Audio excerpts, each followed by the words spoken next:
And welcome every day to another Friday's Expert Interview. I am Elisa James, I'm your host. And today, again, I have another expert on my channel. We're going live across YouTube on the live on YouTube on the Voice of Confidence TV and live inside Facebook in the Find Your Voice Aspiring Speakers Club. So if you are on either of those two platforms using StreamYard, all you have to do is allow us to see your comments below, and then we can put you up on the screen and then answer your questions after the live cast. Now, if you're seeing this on a replay, put hashtag replay and make sure that you place any of your questions directly underneath the live cast as well. And both Joya, my guest today, and I will get back to you. So without further ado, all today is about public speaking as normal. It's bringing you wonderful tips that you can use inside your business so you can start to feel more confident when you're speaking on camera, on stage, or on podcast.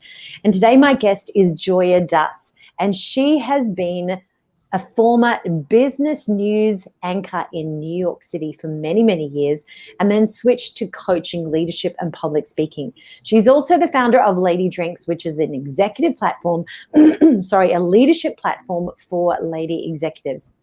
So excuse my croaky voice today. I've been a little bit sick, but I'm going to introduce my wonderful guest today, Joya Dass. Elisa, you look beautiful. Thank you for having me. I love that I can't travel right now, but I can still do it virtually by virtue of modalities like this. Yes, exactly. It's been an absolutely interesting 18 months, hasn't it? It's really opened out opportunities for everybody right across the world. I think I've done more speaking events in the last 12 months than I have for years. It's been absolutely wonderful because it just gives us opportunities that weren't there before. There's a whole new economy that's happening as a result of this computer and the laptop and all these wonderful tools. And it's great. I often wonder if we're ever going to go back to getting on a plane again to be able to speak to anybody. Yeah, look, I think a lot of people won't need to, won't have to, and won't want to. Yeah. Yeah. Really? Because this just makes life so much easier. No traffic, no airports, just connecting with people from all over the world. It's been fantastic for me. And I know that it's probably done good things for your business too. I'm so excited to talk to you today. Yeah, look, Joya and I did a wonderful interview on Instagram. Wednesday. It's awesome because we're right on the same page with public speaking, but we have very different backgrounds. So tell everybody how you got started in public speaking and where you came from, because it's super interesting. Well, I am of Indian origin. My parents emigrated to the United States in 1969. And I tell you that on pretext because they also came with all of their scripts on how their children should be raised and what children should grow up to do, and then double that for girls. And so I, on the balance, being an American kid, knew from a very young age that I wanted to be a television anchor. I've known that since I was 4 years old. Wow. And it was not something they could get. It was not something they could get behind emotionally. It was not something they could get behind financially. So I left at 18 and I paid for college and I paid for grad school and I paid for every move around the country to come to New York City and become a news anchor and deliver business news more specifically for the last 20 years. That I tell you on pretext because it's really what gave rise to the business that I have today. I realized at the 10-year mark of my career that maybe, just maybe, I'm not the only Indian girl that is wanting desperately to have a different conversation, and there really isn't space for that conversation to become managing director, senior manager, senior counsel, all those things that are not housewife or wife. And so I was like, well, then what if I just created that space? And I did exactly what I knew how to do, which was to interview CEOs every day on the floor of the stock exchange, move that dynamic in front of an audience that I had built. And that is how my leadership platform got started. Now, by virtue of the fact that speaking is my wheelhouse, a lot of people, especially in the last year over the course of the pandemic, have come to me for a lot of public speaking coaching. I didn't mean to become that person, but that is the avatar that I inhabit today. But I'm deeply committed to leadership. And I think that so much about leadership is about effective and powerful communication. Yeah, absolutely. Absolutely. And I think that what we have in common what I work on the aesthetic side of voice and the actual mechanics of voice as well. But definitely what we have in common is how do we help women in business find their voice of confidence so they can speak with confidence and competence all the time, know that they're heard, valued, seen, respected. So many women don't even feel like that. And so when they show up, their nerves get in the way, they forget what they're going to say, then they sabotage their own performances or presentations because of all this that's going on inside. So that's what we're here to help you guys with today, whoever is watching this. We are both coming from very different places to help you get out there and be seen and heard more effectively. So that was Joy's journey, if you like, all the way to public speaking. So I believe you have some excellent tips for us today that you'd like to share, that you share with your executive leaders in business. And you primarily work with women? I only work with women, but I also work with a very niche audience of South Asian executive women. My company is now about 9 or 10 years old. And so in the very, very beginnings, it was only Indian women because so many have grown up watching me on television. But now, because some people find the programming to be so compelling, I've got people from all walks of life that are part of the membership, because it's a membership driven model, my business is. And I love what you just said about, women getting intimidated before they have to give a talk. One of the things that I teach in my masterclass today is for everyone to identify a role model. Like, who is somebody that they look up to? And because it's Indian women, 6 out of 7 will say it's Indra Nooyi, and they have her up on this big pedestal somewhere that's unattainable. And the interesting exercise that I do is I'm like, okay, I want all of you to list 6 traits of this person that you admire so much. And after they did that, I was like, now I want you to go back into your career history and harvest a time when you demonstrated emotional intelligence, curiosity, eloquence, team leadership.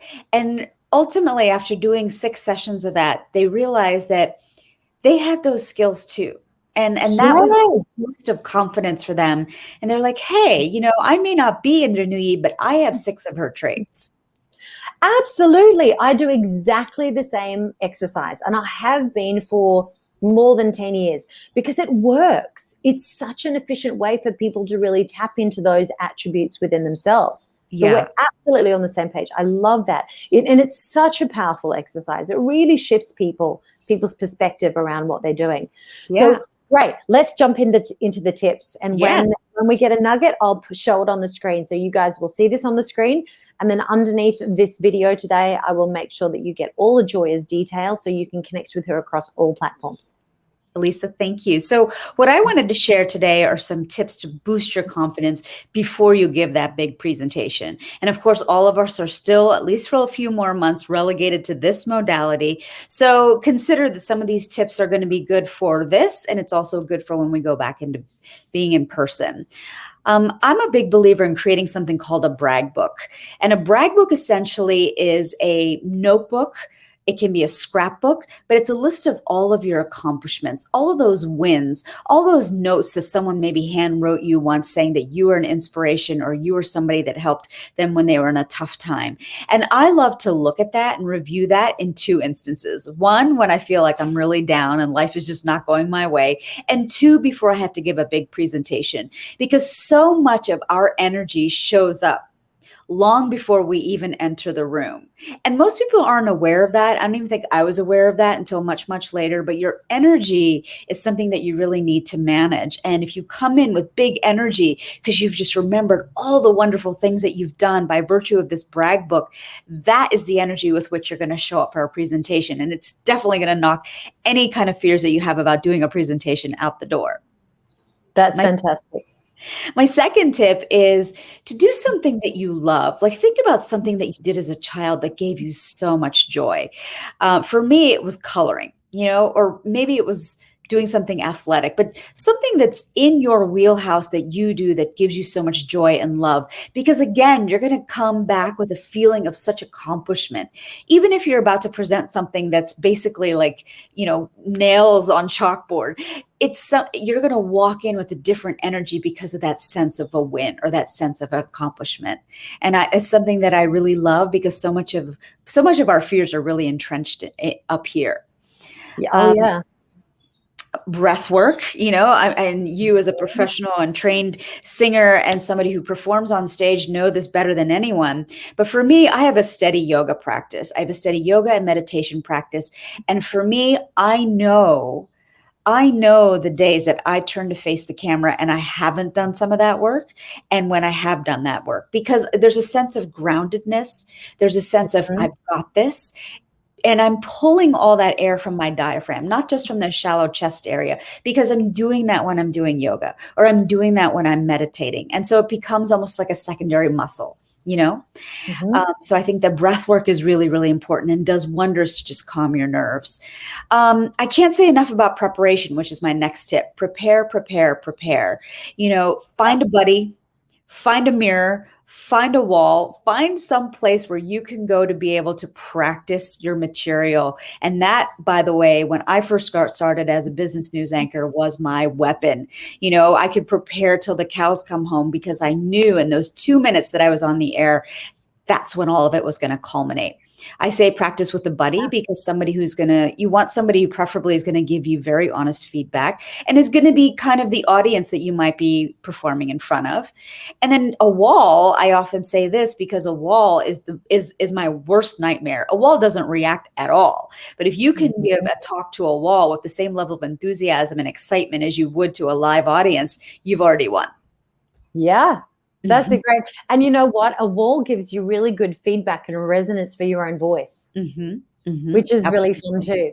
Because when people are using their voice freely and they're bouncing off that wall, you can literally feel the vibration bouncing back at you, especially if you do it in a corner.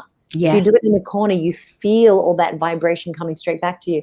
And that vibrant tone will help you get louder, help you project more, helps it feel better inside your body. And it actually makes the aesthetic sound of your voice much more pleasing.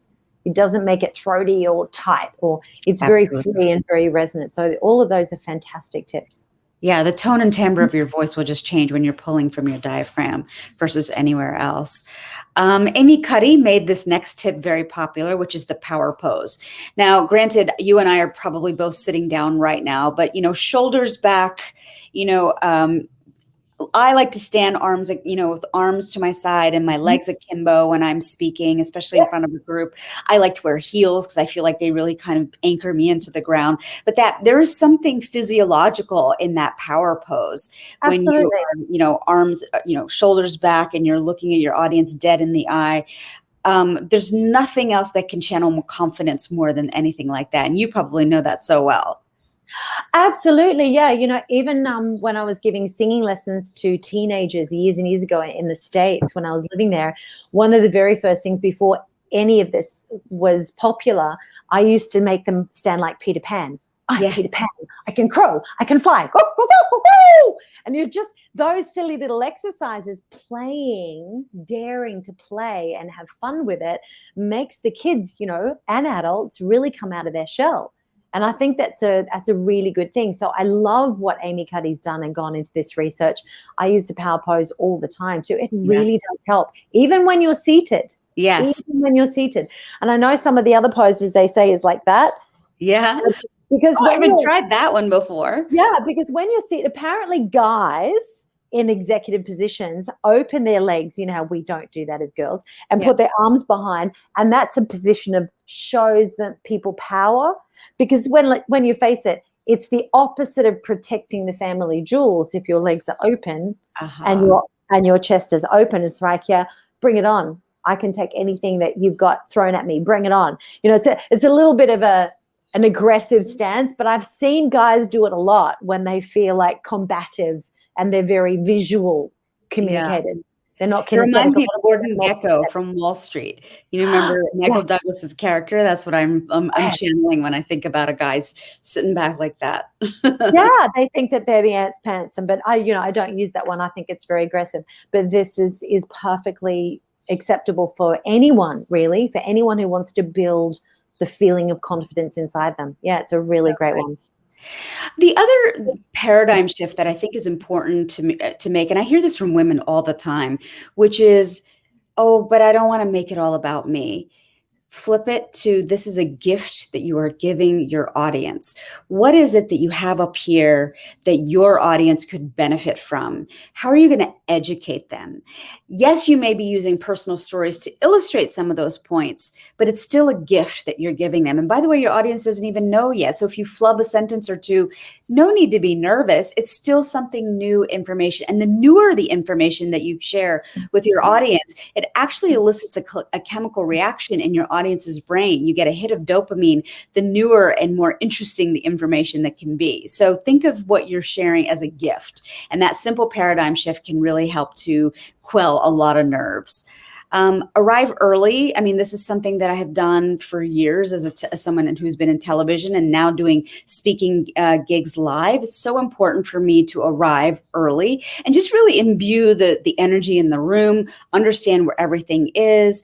And this kind of is akin to the next tip that I'm going to give is if people are already in the room, your audience members are already in the room, and this can be on Zoom or this can be in person.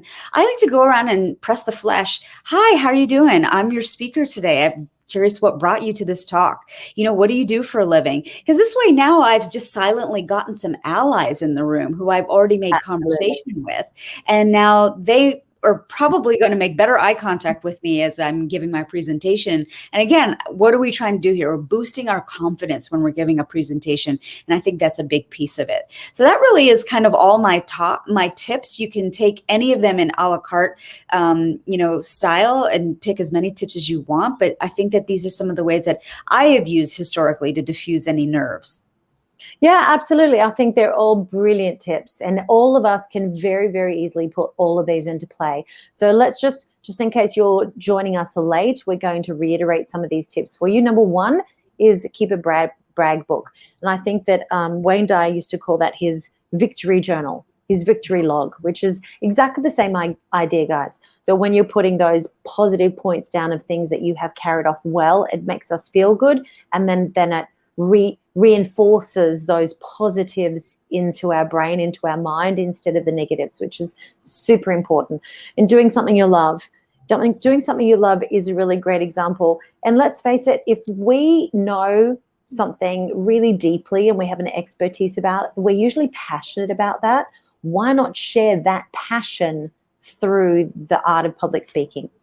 And I know that all of you have some sort of expertise. You have that you can bring to the table, and not all of us have that information. So yeah, share that information with us.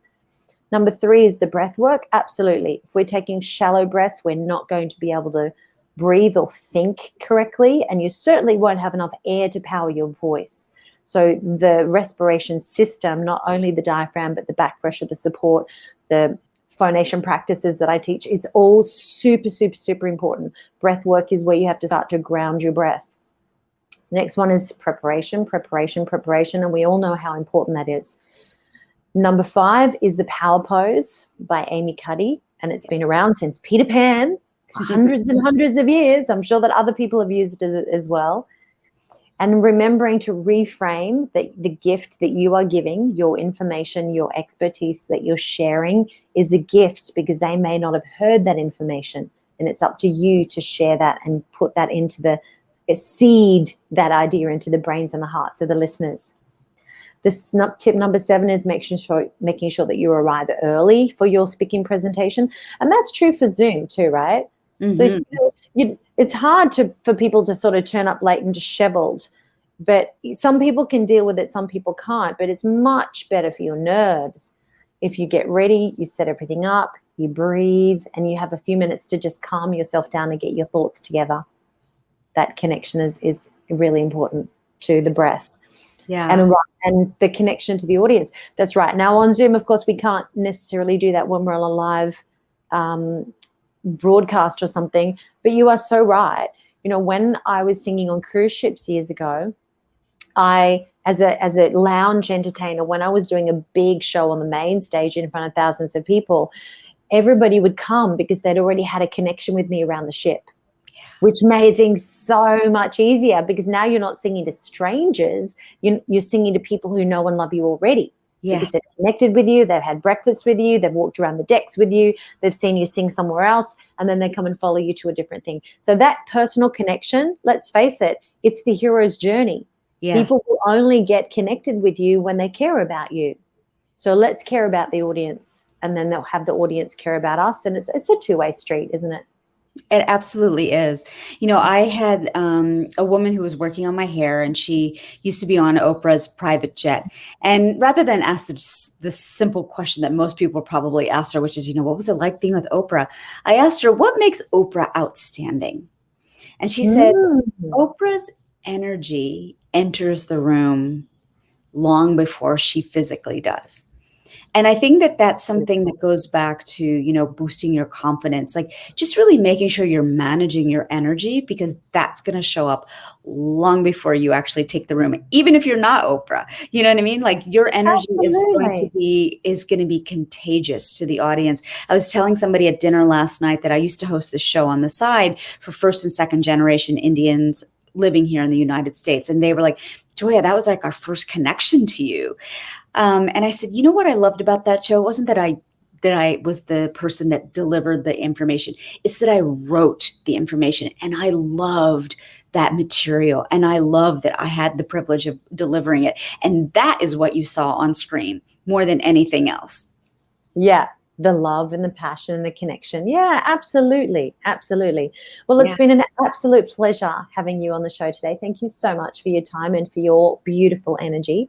I loved it that we've connected on Instagram and that we've become friends through these mediums. It's been a blessing. Thank you so much. Thank you for having me. I really, really love that we're reaching across the pond this way and doing this. I know, it's fantastic. Yes, thank you so much. Guys, underneath the videos on all platforms that you're seeing this on, you will see how to contact Joya on Facebook, on Instagram, on YouTube, and different channels. We'll put all those links underneath on the day that this is streaming live. So check that out if you're watching the replay. You'll also see that in the comments below the video. Have a wonderful Friday, and I'll see you guys next time. Thank you so much, Joya. Bye.